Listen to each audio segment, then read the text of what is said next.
केज तहसील समोर पिण्याच्या पाण्यासाठी रिपब्लिकन पार्टी ऑफ इंडियाचे धरणे आंदोलन करण्यात आले। यावेळी अनेक महिलांची उपस्थिती होती। केज तालुक्यातील मौजे एवता या ठिकाणी नागरिकांना पिण्याचे पाणी मिळत नाही। पिण्याच्या पाण्यासाठी गेली अनेक दिवसापासून नागरिकांना अनेक समस्यांचा सामना करावा लागत आहे। वेळोवेळी प्रशासनाकडे पाठपुरावा करून देखील मात्र याकडे प्रशासनाकडून साफ दुर्लक्ष केले जात आहे।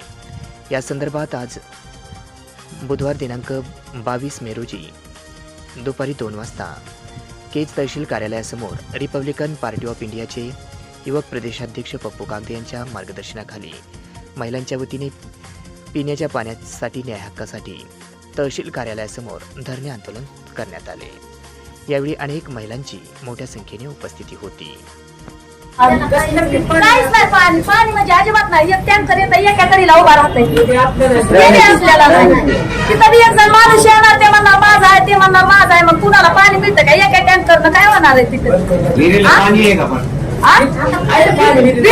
आहे? पाणी फक्त म्हणजे गावात येतोय का तुमच्याच एरियात येत नाही? आमच्या एरियात नाही, खाली पाणी नाही। कसं याच्यावरती सरपंच ग्रामसेवक यांना भेटला 8 होता? दिवसाला आम्हाला 500 रुपयाचं पाणी घ्यायची बारी आली। 2 महिन्यात दिवस झाले घेतो पाणी, 2 महिने झाले।